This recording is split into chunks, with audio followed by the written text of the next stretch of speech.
Meio Sol Amarelo, de Chimamanda Ngozi Adichie. Capítulo 5. Olana olhou para Odenigbo pelo vidro por alguns momentos, antes de abrir a porta. Fechou os olhos na hora em que ele entrou, como se, fazendo isso, pudesse negar o prazer que o perfume da colônia Old Spice trazia. Ele estava vestido para jogar tênis, com o short branco que, tantas vezes, só para amolá-lo, ela chamou de apertado no traseiro. Estive conversando com a minha mãe, caso contrário teria vindo antes, disse ele. Encostou os lábios nos dela e fez um gesto para o velho bubu que ela usava. Você não vai ao clube? Estava cozinhando. O Gu me disse o que houve. Eu sinto muito que minha mãe tenha se comportado dessa forma. Eu tive que sair da sua casa. A voz de Olana falhou. Ela queria ter dito nossa casa. Não precisava, nem. Você não devia ter prestado atenção nela. Colocou um exemplar da revista Drum sobre a mesa e começou a andar de um lado a outro, na sala.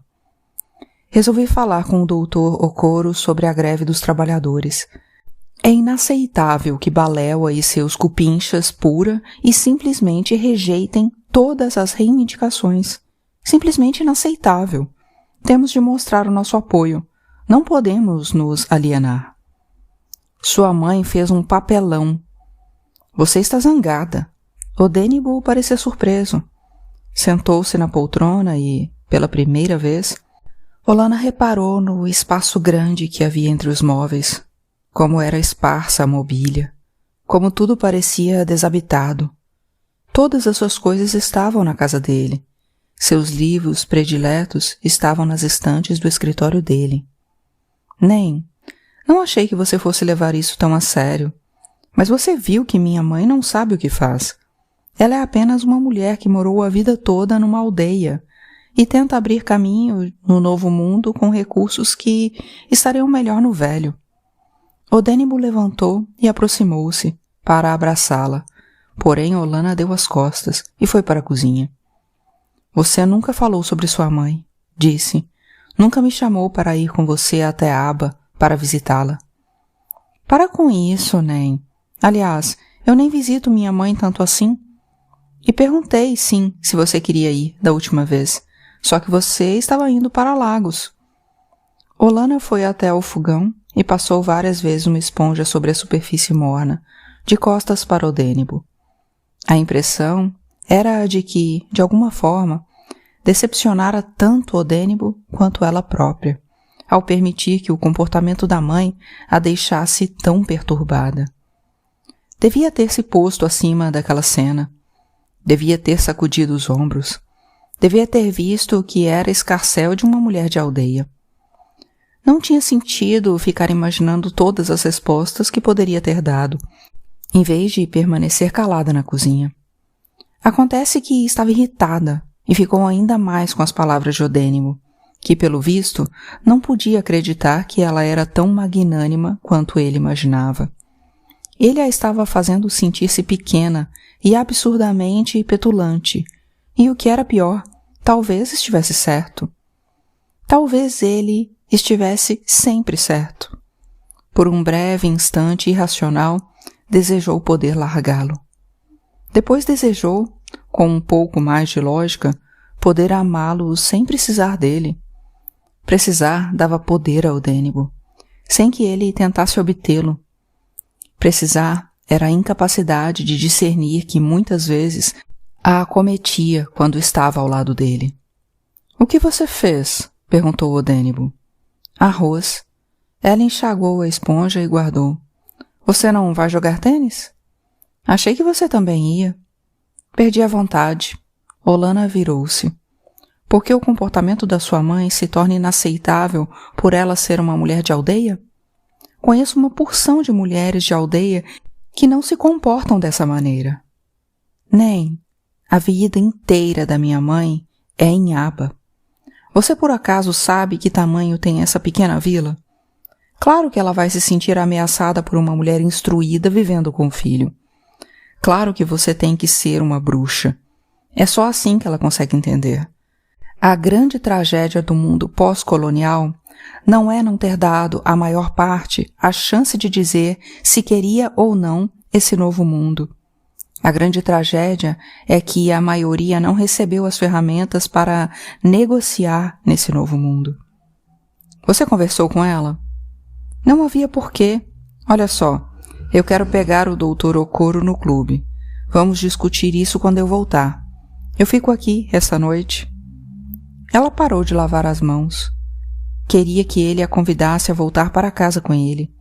Queria que ele dissesse que iria repreender a mãe na frente dela, por ela. Mas lá estava ele, resolvido a passar a noite na casa dela, feito um menino assustado se escondendo da mãe. Não, disse ela. O quê? Eu disse não. Ela foi para a sala de estar sem enxugar as mãos. O apartamento parecia pequeno. Qual é o problema, Olana? Ela sacudiu a cabeça. Não permitiria que ele deixasse nela a sensação de que havia algo errado com ela. Tinha o direito de ficar irritada, o direito de não escolher deixar a humilhação de lado em nome de um intelectualismo exaltado, e reivindicava esse direito. Vá, e fez um gesto para a porta. Vá jogar sua partida de tênis e não volte aqui. Ele se levantou e saiu, batendo à porta. Nunca tinham tido uma briga. Ele sempre tivera paciência com as discordâncias de Olana, ao contrário do que fazia com os outros. Mas talvez estivesse apenas sendo condescendente e não levasse a sério suas opiniões, para começo de conversa.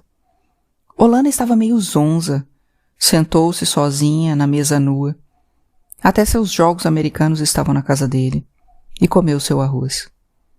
Não tinha gosto de nada, muito diferente daquele que o Gu fazia. Ligou o rádio. Pensou ter ouvido os chiados no forno.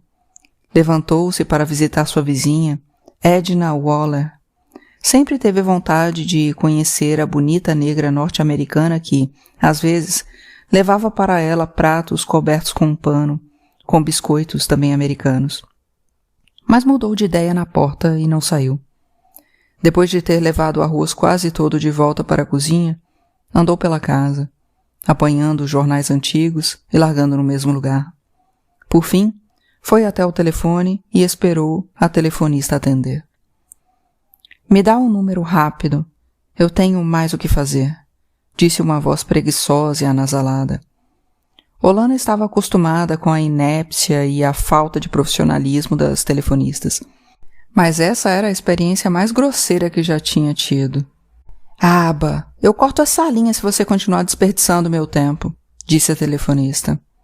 Olana deu um suspiro e, lentamente, deu o número de Kainene. Kainene parecia sonolenta ao pegar o fone. Olana? Aconteceu alguma coisa? Olana sentiu uma certa melancolia. Sua irmã gêmea achava que só tendo acontecido alguma coisa é que ela ligaria. Não, nada. Eu só queria dizer que Edu, ver como você vai. Mas que chocante! Kainene bocejou. Como vai no Suca? E o seu amante revolucionário? O Dênibo está ótimo, e no Suca também. Richard parece apaixonado. Está fascinado até com o seu amante revolucionário. Você devia fazer uma visita. Richard e eu preferimos nos encontrar aqui em Port Harcourt. Aquele caixotinho que deram para ele como casa não é exatamente adequado. A intenção de Olana fora dizer a Kainene que ela deveria fazer uma visita para ela e o Dênibo. Mas é claro que Kainene entendera muito bem o que ela tinha dito e simplesmente achara melhor fingir não entender. Mas, em vez de consertar, disse: Estou indo para Londres no mês que vem. Quem sabe você podia vir junto? Tenho muita coisa para fazer aqui. Ainda não estamos em temporada de férias. Por que nós não conversamos mais, Kainene? Mas que pergunta! Kainene parecia ter achado graça, e Olana imaginou o sorriso zombateiro levantando um dos cantos da boca. Só queria saber por que nós não conversamos mais, repetiu. Kainene não respondeu. Um zumbido de estática invadiu a linha telefônica. Ficaram tanto tempo em silêncio que Olana achou que devia se desculpar. Não quero tomar seu tempo, falou. Você vai ao jantar de aniversário do papai na semana que vem? Perguntou Kainene. Não. Eu já devia ter imaginado. Imagino que seja opulento demais para o seu revolucionário abstêmio e você. Não quero tomar seu tempo, repetiu Olana, pondo o fone no gancho. Tornou a pegá-lo e estava prestes a pedir à telefonista que ligasse para o número da mãe, mas mudou de ideia e desligou. Gostaria de ter alguém em quem se apoiar. Depois desejou ser uma outra pessoa, daquelas que não precisam recorrer a ninguém, como Kainene. Puxou o fio do telefone para desenroscá-lo. Os pais haviam insistido em instalar uma linha, como se não tivessem escutado a filha dizer que iria praticamente morar com Odênibo. Ela protestara, mas sem muita veemência, com aquele mesmo não murcho, como o que recebia os redepósitos frequentes em sua conta bancária, e com que encarou o Impala novo, de estofamento macio. Embora soubesse que Mohammad viajara, deu o número dele em cano para a telefonista. A voz anasalada disse: Você está falando demais hoje, antes de conectá-la. Ela continuou segurando o fone bem depois de não ter recebido resposta. Ouviu de novo um ruído farfalhando no forro. Sentou-se no chão e encostou a cabeça na parede, para ver se sentia menos leve, menos desgovernada. A visita da mãe de Odênibo abrira um buraco na rede de penas macias que a sustinha. Tirara algo dela, e Olana estava apreensiva. Era como estar a um passo de onde deveria estar. Era como se tivesse deixado suas pérolas ao léu por tempo excessivo, e já fosse a hora de juntá-las e guardá-las com mais cuidado. A ideia lhe veio lentamente. Queria ter um filho com Odênibo. Eles nunca tinham discutido esse assunto de fato. Uma vez ela lhe dissera que não tinha a lendária ânsia feminina de engravidar. Sua mãe a chamara de anormal. Até Kainene dizer que também não fazia parte da turma. Odênibo riu e disse que pôr uma criança num mundo tão injusto quanto o nosso era um ato de burguesia blasé, de todo modo. Nunca mais se esquecera da frase. O parto como um ato de burguesia blasé. Era engraçado e mentiroso também. Assim como ela também nunca pensara em ter um filho até então. A ânsia que veio do ventre foi repentina, ardente e nova. Ela queria o peso sólido de uma criança, um filho, em seu corpo. Quando a campainha tocou, nessa noite, ela saiu da banheira e foi até a porta embrulhada numa toalha. Odênibo estava segurando um pacote de suia embrulhado em jornal. Ela sentiu o cheiro defumado e apimentado que vinha da comida. — Você ainda está com fome? — perguntou ele. — Estou. — Vista-se e vamos voltar juntos. Eu falo com a minha mãe. Ele cheirava a conhaque. Entrou e pôs o suia sobre a mesa. Nos olhos avermelhados de Odênibo, Olana viu lampejos da vulnerabilidade que se ocultava tão bem debaixo da confiança volúvel. Ele sentia medo, afinal. Ela encostou o rosto em seu pescoço, quando ele a abraçou e lhe disse, em voz baixa, — Não, você não precisa fazer isso. Fique aqui.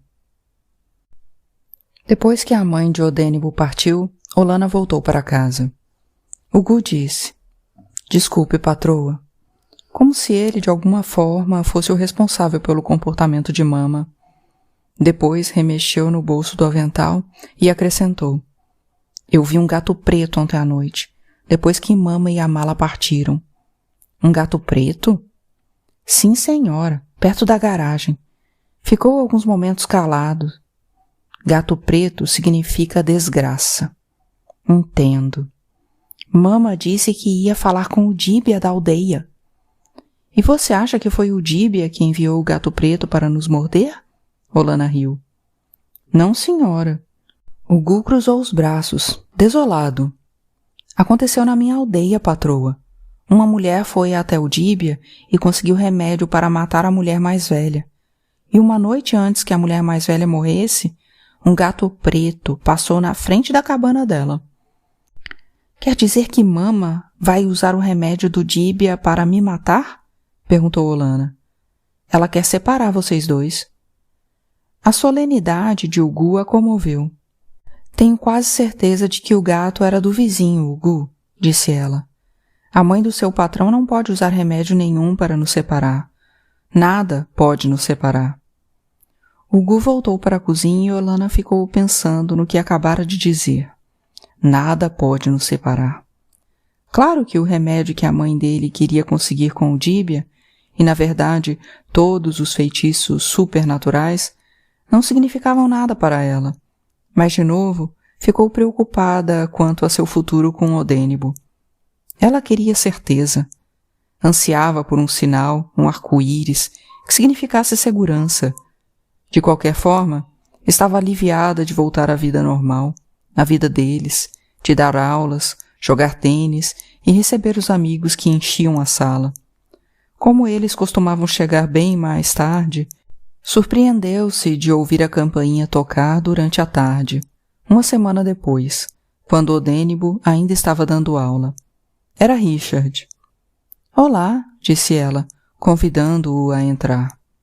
Ele era muito alto. Olana tinha que virar a cabeça para olhá-lo, para ver os olhos da cor de um mar sereno e os cabelos que caíam sobre a testa. Eu só queria deixar isso para Odênibo, disse ele, entregando um livro a Olana. Ela adorava o jeito como ele pronunciava Odênibo, enfatizando tão sinceramente o nome todo. Ele evitava olhar nos olhos de Olana. Não quer sentar? Perguntou ela.